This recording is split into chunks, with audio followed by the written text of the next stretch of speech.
Welcome to Cars Yeah, show number 129. This is Cars Yeah, where you'll enjoy interviews with inspiring automotive enthusiasts. Mark Green is here to provide you with a fuel injection of automotive inspiration. So get in, sit down, buckle up, and get ready for a wild ride here on Cars Yeah.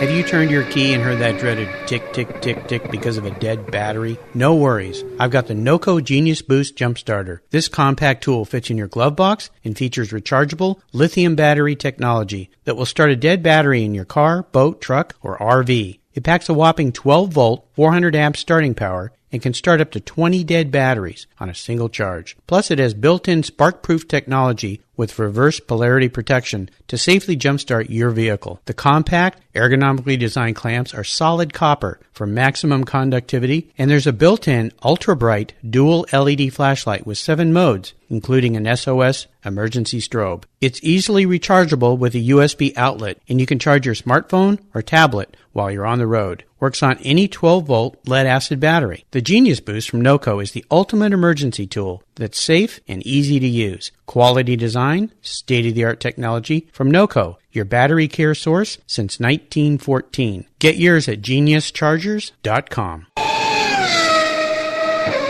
Hello, automotive enthusiasts. Today I'm really excited to introduce a very special guest, Mike Cardenas. Mike, are you buckled up and ready for a fun ride? I've got my driving gloves on, Mark, driving shoes on. I'm ready to go. Oh, that's awesome. Now, do you detail cars with those driving gloves on? I do, because you just never know what you're going to be driving. So, imagine trying to drive a Lotus, at least with running shoes. There you go. There you go. I love it. Mike Cardenas is the master detailer for SweetCars, in addition to being a nationally recognized automotive detailer. He's recognized as one of the top 20 detailers in North America by DuPont Registry Magazine, and he's also a contributing writer for various forums, blogs, and detailing websites. Mike was the first student of the famed detailer Todd Cooperrider and the Esoteric Elite Detailers Academy. He's a certified trainer and conducts workshops and clinics for both the public and professionals alike, and he assists car care manufacturers with the development and testing of new products. Mike also serves as a technical car care consultant for clubs including the Ferrari Club, Lamborghini, and the Porsche Club. So Mike, I've told our listeners just a little bit about you, so please take a little bit of time and share some more about your history, your career, your interests, and of course your passion for automobiles. No, Mark, my beginning started just like every car enthusiast. As a child, you kind of get that bug very early on, and my dad was a big inspiration on that. He was an avid car enthusiast and was into muscle cars, and he worked at General Motors all his life, and wow, he was very into Fords, which I never really understood that. Yeah, you said General Motors. So he would tinker in the cars and would take these. He was a self-proclaimed mechanic, and he would give me these parts to clean. As any kid, instead of out riding your bike, you're sitting there helping Dad clean car parts. Sure. And not that I didn't like doing it, but he found really quickly that if I give him a really dirty car part, wow, that's a really good job. Here, clean this one. And before you know it, I kind of started cleaning these things, and it became my niche. And then that moved on to washing the family car, to detailing my own cars. And before I knew it, I just kind of found the love for it. And I think you really have some components that you're kind of built into that help you develop that skill set. Yeah. And so if you're a detailer, those are some of the things that I feel that are very important. When they do some of the training, I always talk about what I consider the 4 Ps of detailing. And it's something that kind of a philosophy that I've adapted for my work, and saying that you need passion, you need patience, the performance, and then ultimately the product also helps as part of that component. So those 4 Ps awesome. really help. And so having the passion, that started really early on. And the patience, gosh, you only imagine if a lot of us have ever tried to build a model car, you try to build those little model kits, and it takes a lot of patience. Well, I did a lot of that as a kid, and I think that really helped me develop the patience part of it. Oh, yeah. The performance part, you're really looking to always improve. You just never are content with good enough. And that's that's one of the components. And ultimately the products, it's one of the things that I've always looked for. You got to use the best stuff that's out there. But I decided to do detailing as a full-on career about 4 years ago. Prior to that, I've always worked in anything that's automotive related. So I worked in General Motors myself for a couple of years. Went to work for a car wash company for 15 years, managed that, and then ultimately came to SweetCars and started the detailing program here. Yeah. And that's been really great, and we've had a lot of success with that. So it's been really great. Oh, fantastic. Well, I love your 4 Ps. That's really great. And you and I share a little bit of history because I started my own detailing business when I was 14 years old, and that took me all the way through college. And so my passion for cars runs deep. And so I learned you learn so many things detailing cars. You learn how to interact with customers. You learn how to do a good job. And of course, those 4 Ps are fantastic. I wish I'd had those back when I was a kid up on my wall to look at. As we continue on your journey, I always like to start our talks with a success quote. And this is a saying that's been instrumental in forming your life and your success in your career. And it's a great way to get the inspirational tires turning here on Cars Yeah. So, Mike, take the wheel. I would say, Mark, for an inspirational quote, and I think today we see quotes all the time on social media, but I actually had one quote that really stuck out to me, and it's from Sir Henry Royce, and it says, "Strive for perfection in everything. Take the best that exists and make it better. If it doesn't exist, create it, and accept nothing nearly right or good enough." When I first heard that, and it's actually on my coffee mug, and I see that in the morning, and I actually have it posted there in our shop there, and that's something we kind of live by, because that really, for us to say, I don't know how many times for a lot of us detailers, you get to a certain point where I still have a little swirl here, a little scratch here.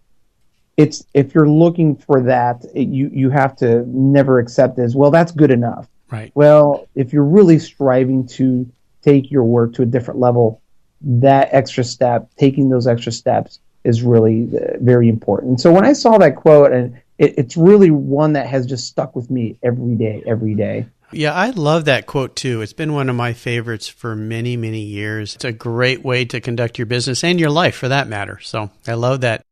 Would you share a story with me that instigated your passion for cars? You said you've been around cars your whole life, but is there one pivotal moment that you can think of that you really knew you were a car guy? I did, Mark, and it was funny. I'm from Chicago originally, so Chicago, Illinois, and I remember, I was a kid of the 80s, and I just remember going downtown. I don't remember the date or anything specific, but we were in the back of the station wagon, and I'm sitting here playing with the Hot Wheels car in the back of the little whatever cutouts they have in the back of that, as kids do. Yeah.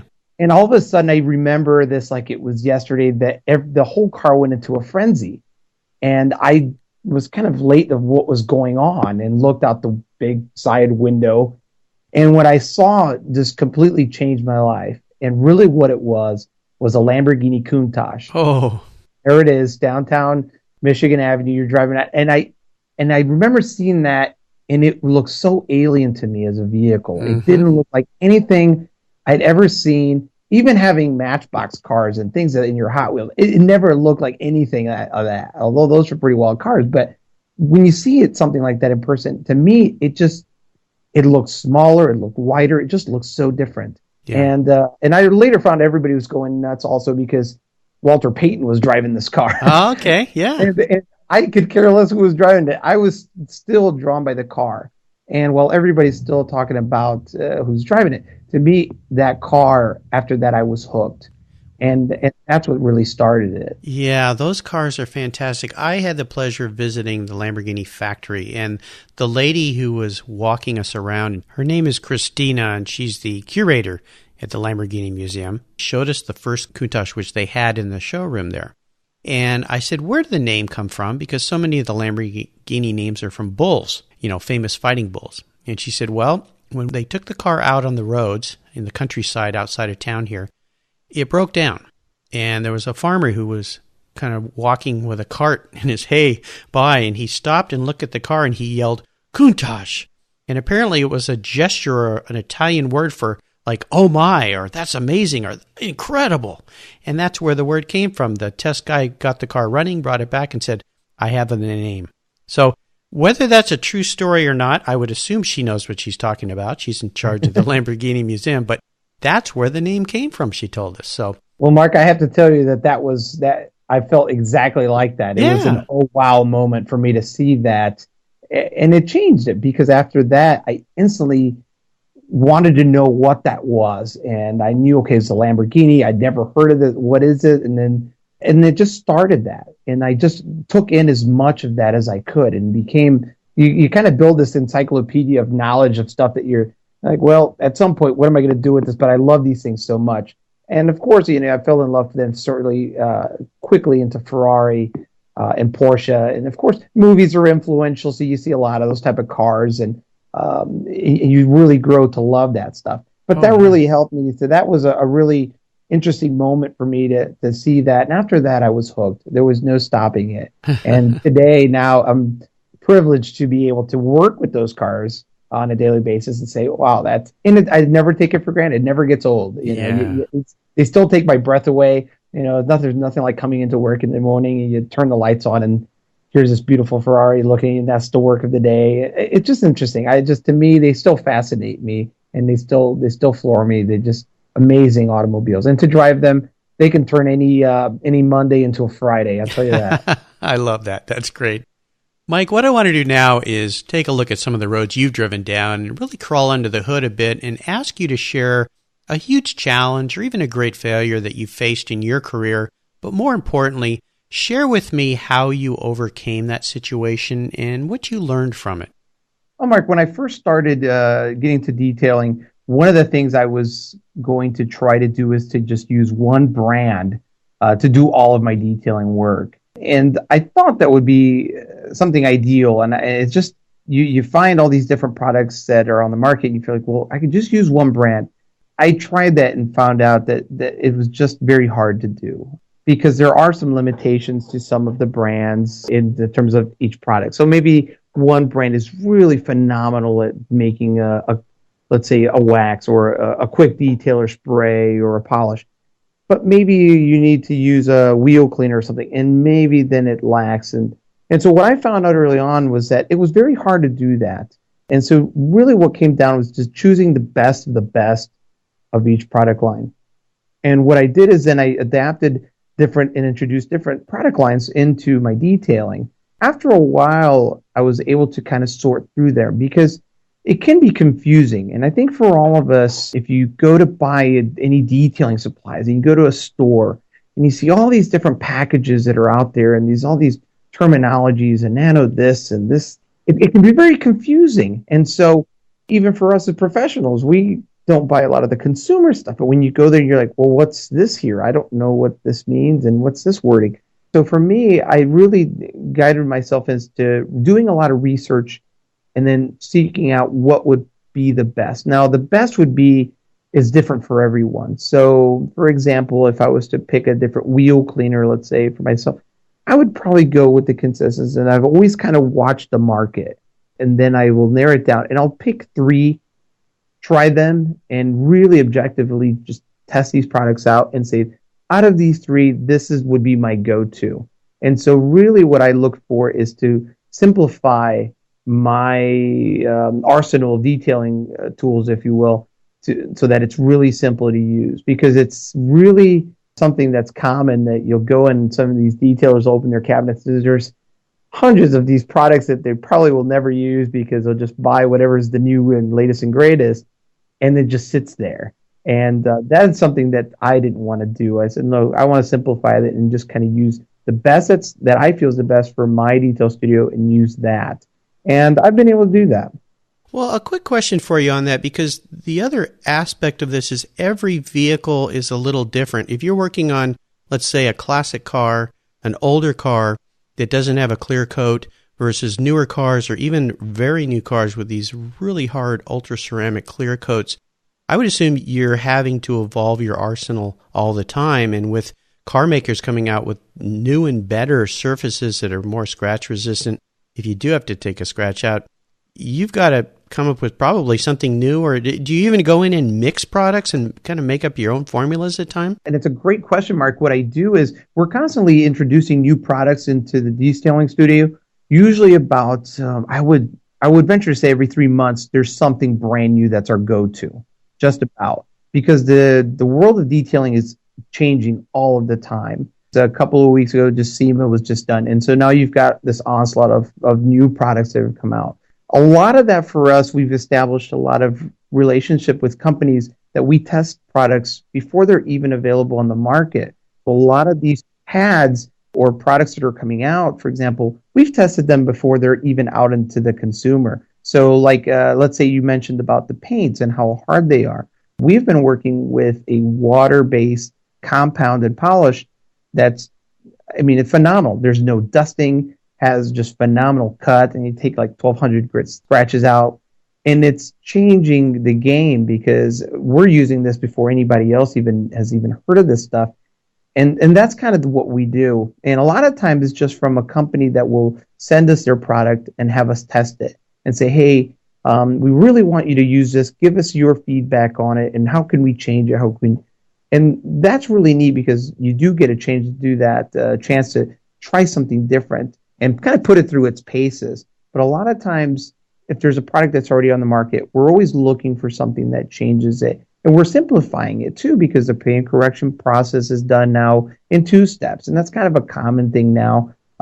Years ago, it was just 6 different steps of, I polished it with 3 different steps and I did a glaze and did all this other stuff. Things have just become a lot simpler now. But it really, to me, also is promoting a lot of the products that I feel really strongly about. And I feel really good about genuinely using these and saying these are products that I put my stamp of approval, that I really feel passionate about using. And I keep a neutrality with them because, like I said, the game is always changing. So you have to watch out if there's something that's no longer good from a certain brand or something you're using. You kind of keep an open mind because everybody's always trying to step up their game. And a lot of times they'll come up with something out of nowhere. And you say, wow, I totally forgot about these guys. And now they've came up with this great product. And, speaking of these glass coats or these clear coats we're talking about, the glass coating industry is something that we've been a part of for a long time. That's changed the game for a lot of details. And the consumers right now don't know a lot about that. Everybody's really familiar with waxes and sealants. So for me, adapting these kind of products, so going back to your question, I was able to go to these different brands and versus just sticking with one. Now we, have expanded the range. I've expanded of what I'm using, but still keeping it simple. So even with glass coating now that's on board, which is just a phenomenal product, and it's a game-changing product, is that you're able to now coat your car with a silica coating that makes it scratch resistant, lasts for years. That's incredible stuff. And there's so many of them because it's like any product that's introduced. And then you have a lot of different Me Too products, and then the competition just really starts in. And there's 8, 9 different brands of glass coating products. I condense it to 2. The 2 that I feel really strongly about and that I use. We do a lot of work with those. 22 PLE being one of them. We do a lot of research and development with those guys, and actually I named their latest, which is ZX Mystico Elemento. We actually did that on a Lamborghini at the time when I was testing it, and we were just kind of inspired. And they said, well, if you can find a name for this thing, and I working with this car, I finally was like, we'll do something Italian, and so Mystico Elemento just stuck, and it's phenomenal. They're really great products, and I think the public will, in the years to come, will certainly start to hear more about it. And I think it will take off and revolutionize. It'll be another thing just in the detailing timeline, such as when a wax was introduced or the clay bar or something like that. I think these products are here to stay because they've already evolved in just a short amount of time that they've been around. Very cool. Well, that's all really interesting. I could talk about car care forever, but thanks for sharing that. Great challenge, great pivot there to realize, I've got to be more diverse. I've got to use lots of different products on these different surfaces, and sounds like it's worked great for you. Let's shift gears here and go to the other end of the spectrum, and I'd love for you to share a story when you had a real aha moment about your career, a time when you realized, I think this is really going to work. I'm going to make it doing this, and tell us the steps you took to turn that aha moment into your success. Mark, when we started SweetCars 4 years ago, it was something new, and even in our market, it was something brand new. There's nothing with. If you wanted to buy an exotic car, you just weren't going to find it here, and we did something completely different. And for us, then with the internet and that opens a whole world, of course. And with detailing, it was a lot of the same. And I knew going very early on, because I'm very passion driven, and I knew that, hey, this is going to be the right outlet of what the cars that we're going to, our clientele, so to speak. I knew early on that what I wanted to do, and I kind of had this goal in my mind. And I remember the first time I had any car that came in, and it was a 1986 Ferrari 328 GTS. And the client had bought this car original right out of the dealership. When he bought the car, it hadn't been detailed ever since. And brought it here and said, "Hey, you guys are new in town, and you're detailing and doing all these things." And that was the first time that I said, "Look, the car is very weathered. It has these issues, it swirls, needs paint correction, all these things." It basically needed a restorative detail, and the goal was to make this car look like it would look like in '87, let's say. And when the car was finished, when it was done, it took days, obviously, to do that, but when it was done, and just seeing the look on that customer's face when he's picked up his car and said, "That is what I remember my car looking like. When I picked that car up, when I bought it, that's what it looked like." And just seeing him getting choked up about it, that's when I knew, said, "You know what? We're onto something. This is going to work. This is going to happen."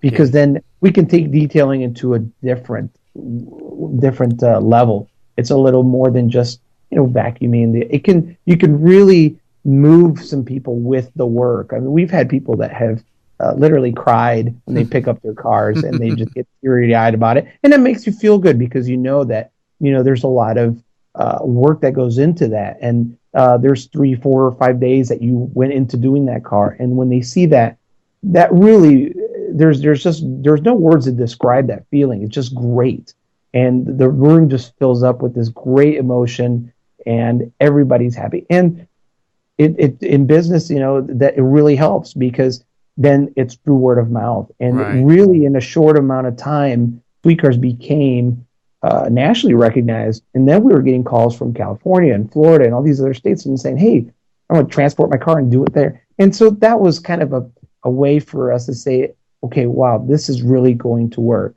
And we really haven't let off the gas. I really come into it and say, every day we still have to strive for that perfection, and that passion is always filling that tank, so you've got plenty of gas in the business to keep going, and you really can't let off of that. And so for us, that's for me, that's a really important component to that. The passion has to be there, and that's why it's part of my 4 Ps, because the passion is the first one. If you don't have the passion, I mean, it's like, imagine if you don't like cars and you're working around cars all day, you're probably not going to last too long in that business. You really have to love what you're doing. And so that's the biggest important component. Very nice. Well, you may have already answered the question here, but I'll give you a 5th P, and that would be your proudest business or career moment. Could you? You probably had many in your career, but could you share one in particular with us that was really that proudest moment in your career?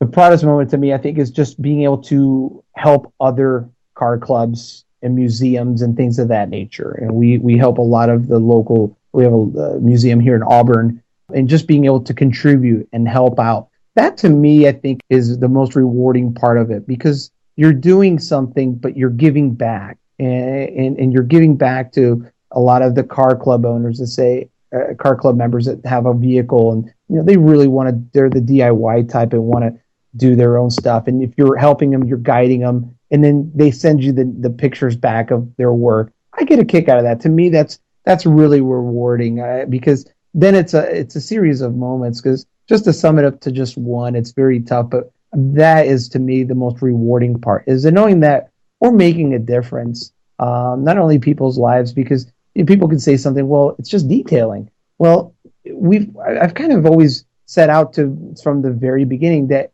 it could be more than that. It doesn't have to be just a simple task of detailing a car, and here you are, and here's your keys, thank you. it's more than that. You can create something with that. We can take someone's baby and really take it to the next level where they never thought they could get that car to look. And that's kind of the neat thing about it. That fuels that passion as well, because you're going into it going, I'm going to really impress this person when he picks this car. I can't believe it. And that's the biggest thing for us. So for me, when I get that, that's the rewarding part. If I go and help out, do a clinic for a car club or something, that's great. For that 2 hours or whatever, those people are looking at it and say, look, now I can make my Ferrari look fantastic. I got this, I learned this and that. And a lot of detailing is also just the education part of it. Is to be able to educate people on what's going on in the detailing industry, what is actually happening, because it is an ever-evolving industry. It changes all the time. There's always products that are coming out and new and better things. For professionals, we're on that all the time, but most people will see it and say, look, our timeline is dictated by, here's the introduction of the wax, here's the introduction of clay bar, here's those kind of things. And we're here to educate and say, no, look, there are easier ways, better ways that you can do things, or there's a better product or better technique to do this. And so to me, being able to give back that way, I love teaching about detailing. I love it. It's one of the aspects of my job that I really love. It's really, there's a lot of, as you may know, there's a lot of myths out there about of detailing and so forth. So, if we can educate and inspire people that passion that we have, because it is contagious. Sure. That passion for the automobile and for what we do, and even in detailing, it's very, very contagious. So we have a lot of people, I've inspired a lot of people to even venture to open their own detailing studios, even coming through our clinics. And they say, well, look, you've just inspired me to do this because it's so passionate. Look, it's something I really want to do. That's when I say, wow, okay, that's a great moment. That's a turning point. And that we put that in the tank, and that keeps fueling that passion, because that is what we like. So I love that. To me, that is, it doesn't get better than that. Inspiring lives one shine at a time. Let's have a little fun here. What was your first really special car? And perhaps you could share a memory you had with that vehicle. My very special car, I would say, and I'm not one of the kind of people that have a bazillion cars through. It's funny because we often share stories in the shop, and you may have somebody that's had 30 cars and some people had less. But my first car was a 1984 Volkswagen Jetta GLI, and I instantly fell along with it. Now, not the car that I wanted to buy originally. I actually wanted a Camaro, and just wanted a muscle car. I want to do this, and be able to go underneath the hood and start doing that kind of thing. And again, trying to follow in the footsteps of my dad. Mm-hmm. And I was like, oh, this will be great, And I bought this vehicle, and at first I didn't like it. I was like, well, it's quirky, and it was the 4-door, and you're just like, oh, it's not as fast as I wanted it to be. But the first time I drove it, after I drove it from buying it, when I bought the car, I just fell in love with it. And I had that car for, 10 years. Just loved that car. Absolutely loved it. And I actually cut my teeth on that car detailing, because I polished it so much. I had paint corrected this thing to oblivion. It was just, it was probably the shiniest 84 Volkswagen Jet out there. And I still haven't seen on. From time to time, I go online. It's like, if I find one, but unfortunately, I had gotten an accident in that vehicle, and it was to be no more. That car to me was, will always be my special car. Yeah, I'll tell you something funny. My wife and I, we've been married 30 years now, and the first brand new car we bought right after we got married was that exact car. Was one of those. Wow. Yep. Yeah, we had it for 10 years, just like you did. It was a fantastic car. We really enjoyed it. Had our first child with that car, with the car seat in the back, and took ski trips and things in that vehicle. It was a really fun car, and when I traded that car in for her next car, I remember the salesman came out and looked at it, and he opened the hood and he looked at how clean it was. He goes, well, when did you have this repainted? And I said, this is the original paint. I'm a maniac. I take care of cars like you wouldn't believe. And so he brought one of his mechanics out, and his mechanic bought it. And when he took one look at it, he says, okay, I know what kind of guy this is. I want to buy his car. So yeah, they were fun cars. So we share a passion there as well as detailing. That's great. How about seller's remorse? Is there a vehicle that you've let go that you really wish you could have back? Yeah, I did have one. I had a Mercedes. I had a C230 compressor that I bought brand new. It was 2003, and I really regretted selling that car. But it was one of those things that you had to, mainly because the car didn't work anymore. Oh, yeah. So I had to sell it. So I was like, God, I really regret it. I was like, I still today saying, I wish I still had that car because I really liked, enjoyed it. It Yeah. wasn't anything phenomenal in terms of horsepower or anything like that. But I just thought it was great. It was Yeah. a time in my life. So I was like, you splurged and you were able to buy yourself your first, car of that kind of caliber. So it was pretty neat for me to do. That was kind of accomplishment. Yeah. Not having that was like, well, I kind of miss that car. But Sure. How about current projects? Is there a project that you're working on right now that really has you excited and fired up? I do. I've got a BMW i8 that's a client of mine that just recently purchased, and he's bringing that in, and I'm really excited about it because he's brought it in and he gave me the keys and he was like, "Drive it. You got to drive this thing." Oh, yeah. And I drove it in the two modes, and I'm very, very fascinated with it. I thought it was a fantastic car because it just seemed like it was something again out of the future. Oh, yes, very much. And it just didn't seem like something that belongs in our time. So I'm really excited to work on that, and I think it's just got some great lines on it. I really love cars that are a little more intricate, a little tougher, and I think that's why, to me, the exotics speak to me a little more, just because they are that different. They just seem to be a lot more fun to work with. Yeah. But this BMW, I'm pretty excited about it. So I would be. The i8 is a fascinating new car in so many ways. So you'll have to give me a call back once you're done putting your hands all over that thing and tell me what it was like. absolutely. Yeah, sounds fantastic. Now, here's a funny question for you. This is always a little revealing about people and how they feel about themselves. If you were a car, what kind of car would you be and why? If I was a car, Yeah. I would have to say that's a great question. But I would have to say I would be a Porsche 911 Turbo. Oh, why is that? The reason I would say is because if I was to relate my personality to that car, it's very consistent. So when you see the first 911s, they may change somewhat, but consistently they look the same. Well, Yeah, right. same for me.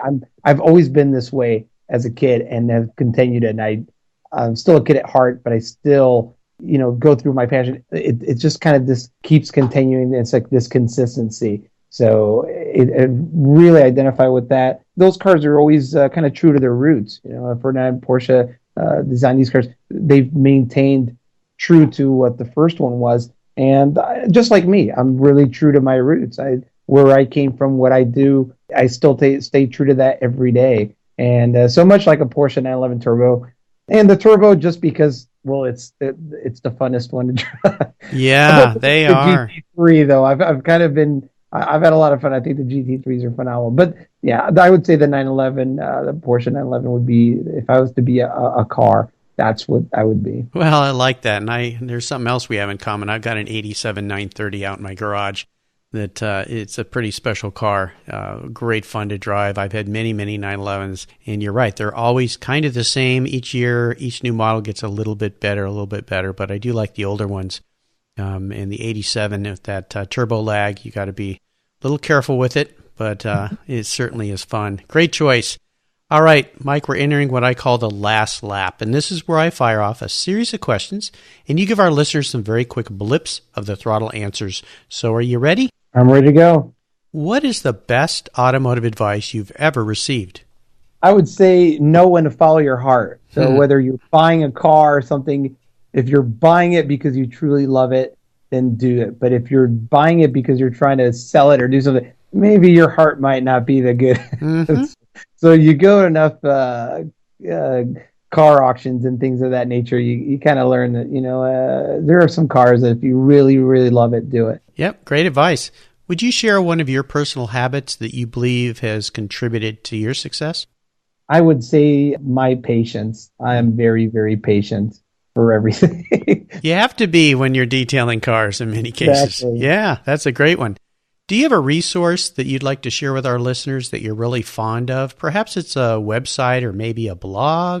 DetailedImage.com has a great blog. And early on, when I was trained with Todd Cooperwriter, he turned me on to that blog, and he was a writer for that blog and had some of the other guys, and now they went from becoming colleagues and now friends. So some of the detailers are like DJ Mayo, and then Todd would go through there, and they really, for anybody that's starting into detailing or maybe just in a detailing enthusiast, they really point out some really great how-tos. What I really loved about it, that they're done in a way where they're not doing it to sell you something or trying to, they're done genuinely, where they're saying, look, here's this and here's the products. Would you share a book with our listeners that you've recently read, or a book that you've maybe read in your past that you think they would really enjoy? To me, I've always been a huge fan of the How to Win Friends and Influence People by Dale Carnegie. Carnegie, yeah, sure.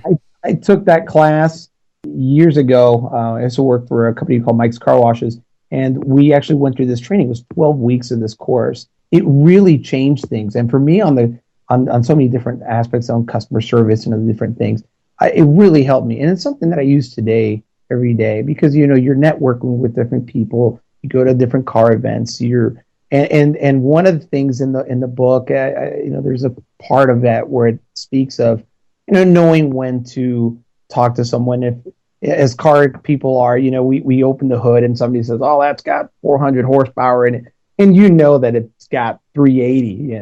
It's knowing when to not say anything and let that person say it 400. And those are things from that book that I adapted into my life and into my career as well. It is a great book, and it's been recommended by a couple of my guests here on Cars Yeah. So we'll make sure listeners that all these great resources are at carsyeah.com/Mike Cardenas, and his last name is spelled C-A-R, of course, Car, D-E-N-A-S. Not sure if you planned that out, Mike, but that was pretty cool. Yeah, I didn't think about that till the other day. Actually, my wife mentioned something about that. Say, well, it's Car. Your name, you have Car in your last name. Yeah. Well, it's like I had Wayne Carini from Chasing Classic Cars on the show, and it's Car Rini. So he's got Car in his name as well. So that's pretty cool. How about interesting hobbies outside of your passion for cars? I'm a big fan of music, and so guitar player for years. I picked that up when I was a kid. Been playing since 1987 when I first picked it up, and I've done so ever since. And that's been a hobby, and that's been part where you get into, you play the bands and those kind of things. But it does demand a lot of time and things. But that is playing the music and recording it. It's a huge thing for me. I love it. It's more of a hobby more than anything. That's my second passion. So, and it's interestingly enough that I work for the company that works with cars and music instruments and things of that nature. Being Sweetwater Sound is our parent company. So to me, it's like, this is a win-win. It's like, you kidding me? It's like, you get to hang out and work with the cars I love, and then I also get the music part of that. Isn't that funny? There again, there's something else we share in common, my friend. I play the guitar. I love the guitar. And I just had Chuck Bennett from Zymol Car Care Products on Cars Yeah a few days ago. And he's heavily involved in his business, starting to become more and more involved in musical instrument care products with their waxes and cleaners and things like that. So you can use a lot of those products on your musical instruments as well. So there you go. Interesting world, isn't it? Oh, it is. I mean, don't take me wrong. I mean, I've glass coated my own guitars now. So yeah. Okay. There you go. I love it.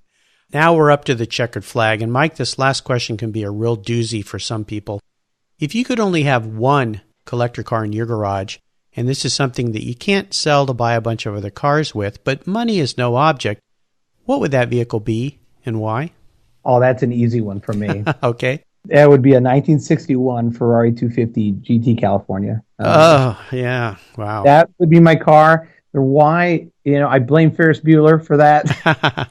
When I saw that, again, going back to childhood and that and what influenced it, you've seen these movie cars. But when I saw that was at the time when I already knew and reading about the Ferraris and all this. And to me, I think it's the most gorgeous car.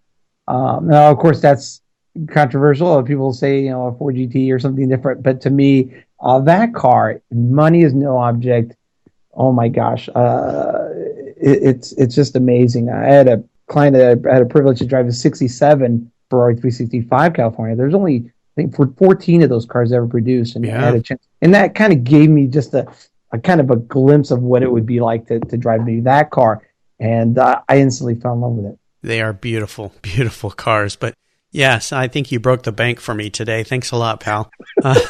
But that's okay. I told you I'd get you whatever you wanted. So we'll start calling all the auction houses and see how many Californias are coming up here in Arizona here in January. Exactly. Well, I know McKeel Haggerty was on Cars Yeah, so maybe you might be able to find us something. Yeah, I'll give McKeel a call. He might know about that. I've had a few folks from some of the auction houses on as well, so we'll see what we can do. Actually, I think there is one coming up for sale in Scottsdale at the auctions here in January, so we'll keep our eyes open. Mike, you've taken us on a great ride today, and I've really enjoyed your stories, and I want to thank you for sharing your journey with the Cars Yeah listeners and with me. Could you give us one parting piece of guidance before you drive off into the sunset in that California Spider? I would say my last final visit, follow your passions. Mm-hmm. That would be the biggest thing. I think for a lot of us, if we really love automobiles, if you really love something, pursue that. I think that's very important because when you're able to work with what you love to do, whether it's teaching or what have you, that to me is the most rewarding thing. All of us, obviously, you work for a paycheck and that kind of thing. But there's a lot more than that. There's a lot of those intangibles that when you go into work, that to me, it doesn't seem like I'm working. To me, it doesn't seem like work because I love so much what I do every day that it doesn't seem like it. Yeah. The passion is there. And I think if you pursue that, if you really love to work in something that you really love to do, I think that's the way to do it. Because otherwise, you're always doing the coulda, shoulda, woulda. That's always tough to live with that. So I think if you really love something, just follow your passion. Great advice. And what's the best way for listeners to learn more about you and your business? They can contact us. Our website is www.sweetcars.com. And they can also check out the blog that's through that. It's blog.sweetcars.com. Awesome. Great. Well, listeners, you can find links to everything that Mike has shared with us today at carsyeah.com. You just put Mike in the search bar and his show notes page will pop right up. Mike, I want to thank you again for being so generous with your time, your expertise, and for sharing your experiences with our listeners. Until we talk again, I'll see you down the road. All right. We'll see you, Mark. Thank you. You're welcome. Thank you so much for joining us on today's ride here at Cars Yeah. Drive on over to carsyeah.com to find show notes and inspiring automotive fun. Download your free copy of Filler Up, a fun book filled with gorgeous photographs of fuel filler fun, including quotes from more inspiring automotive enthusiasts. Download your copy today, and we'll see you next time on Cars Yeah.